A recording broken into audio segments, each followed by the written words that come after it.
What's good, YouTube?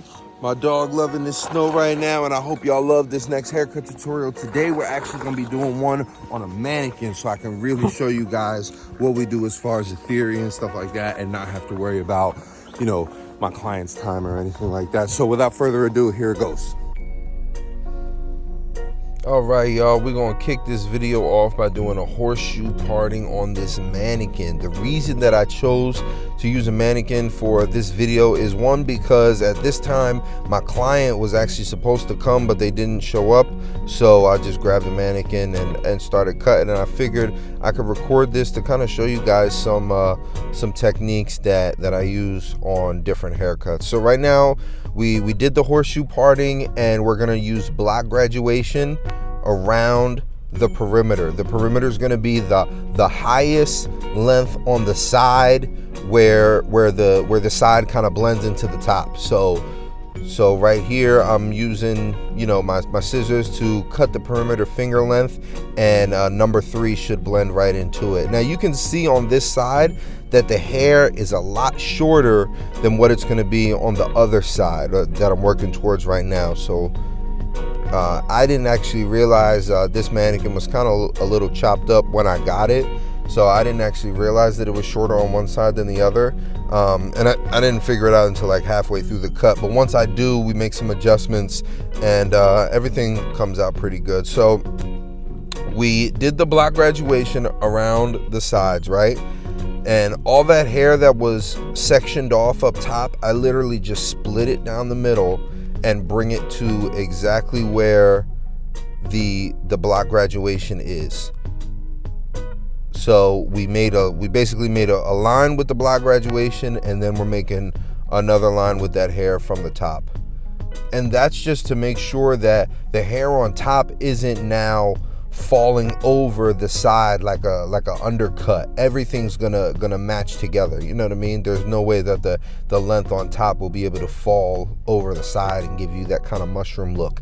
Everything's gonna be nice and balanced. So you can actually see the perimeter right here, and you see how kind of high that is, but on the other side right here it's a little lower, and this is where I kind of figured that out. So and right now we're bringing everything up square. I'm just gonna take horizontal partings and bring it up square, because if you think about it, when we split that top section down the middle and brought everything to the side, right? The only thing that's left to be cut is the strip down the middle, right? So right now I'm just, all those long pieces in the middle is what needs to be cut. So you'll see when I bring that up right there, you see that? And all of that is getting cut off. Make sure my fingers are square so that we get a nice even cut on top. But all of those long hairs in the middle is what has to go.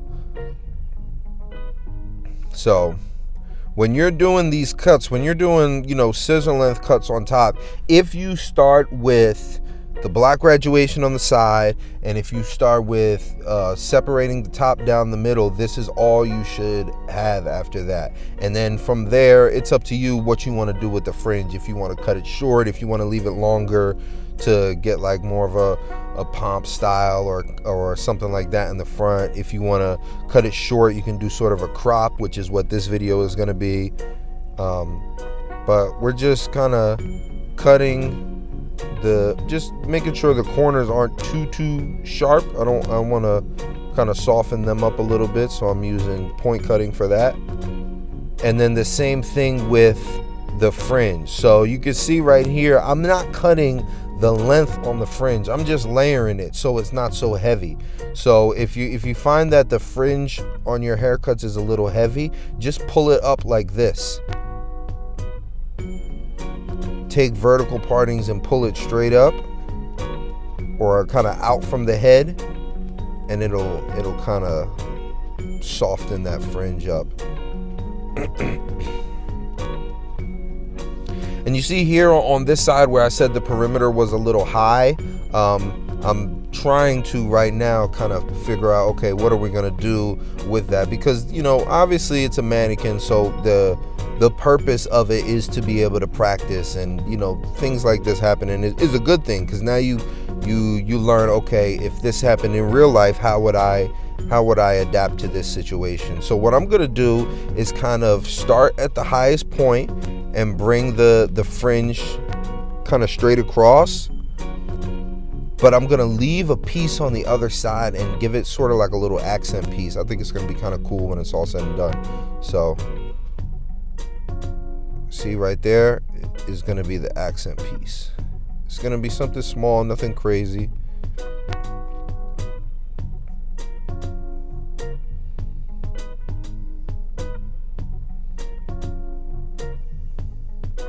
And I'm just using the end of my shear to kind of create that. Now right here we're doing slice cutting. All I'm doing is literally just cutting right through the hair to kind of break it up. And this is a feather razor that's gonna I'm basically shaving layers off the top of the hair so that it's not as thick. It's a little looser, a little more feathery.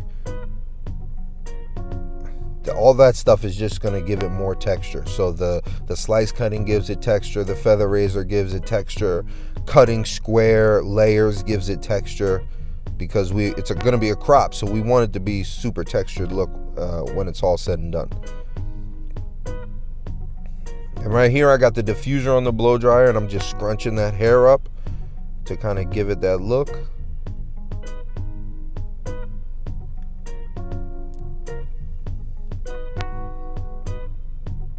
Now I'm just kind of polishing the front so that it looks neat, you know. I want it to be somewhat sharp, but not too sharp.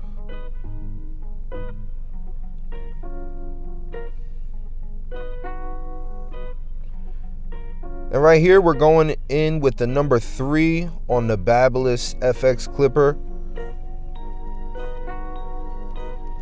And remember, on that other side, the perimeter is a little higher than it is on this side. So I had to kind of actually raise the perimeter a bit with the clipper on that side. So right now we're just debulking so that everything will be a clear number 3, and I'll be able to do the fade work. Now, a lot of times fading with the Mannequin is very, very difficult because where the hair comes out, what would be like follicles, they're super spaced out, and a lot of times there's like natural dark spots that are just really hard to get. But the theory still stays the same. I still faded this Mannequin the exact way I fade in every single one of my other videos, and it worked out. So right here is the blade open panel, and we're just working from closed all the way to open to kind of blend that out. And then here's the number 1 panel, number 1 open. And then I close it up to kind of lighten that up. And then after this, we'll be using the 16th to get that bottom bit all the way out.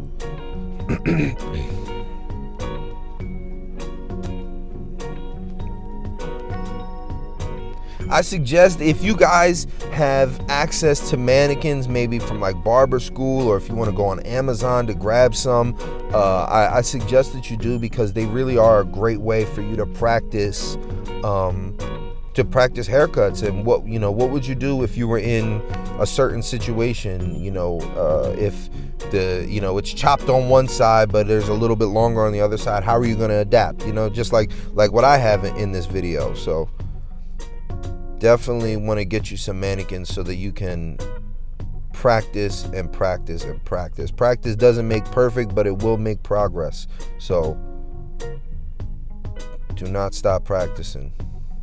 And you can see that, like, where the perimeter is versus where that first guideline is, those lines are parallel to each other, and every panel in between there is going to be parallel with those lines, so that way the fade is even. It's not going to be kind of lopsided and darker in the back than it is in the front. Everything's going to be pretty even.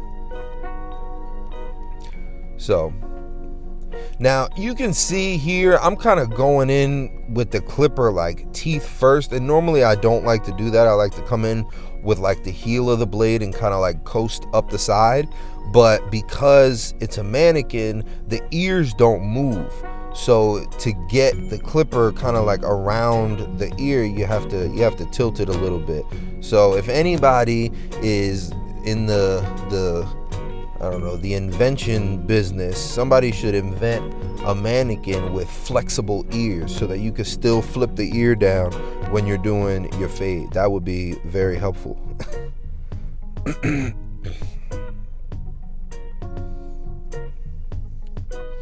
And same steps as was on the other side.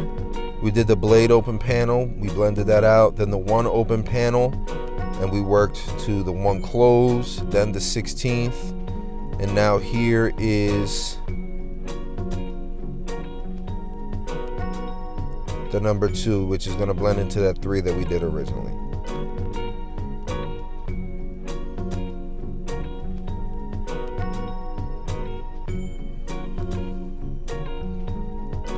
So you guys see, like, when you follow the same system, you're not going to get lost. Like, I don't move on until that last panel is blended out. And that really helps me stay organized and stay, stay where I need to be when it comes to the fade process. So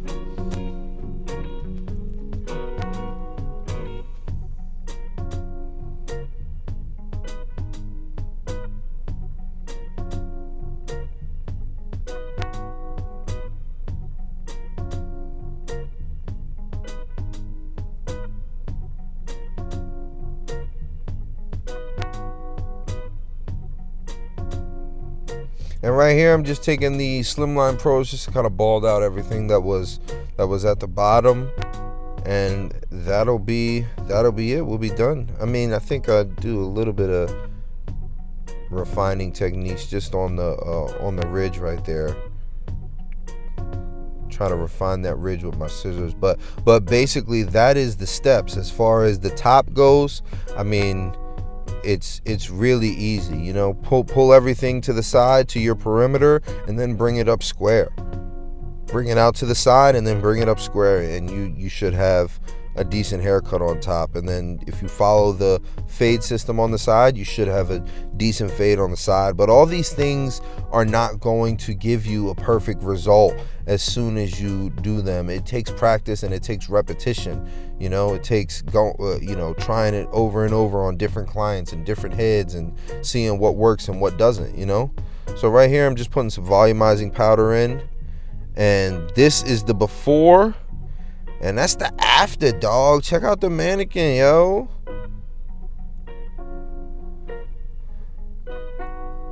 Nice blurry fade on the mannequin, crop top. Kind of heavy crop with the accent piece. If you guys like this video, please subscribe. Thank you so much. I'll see y'all next time.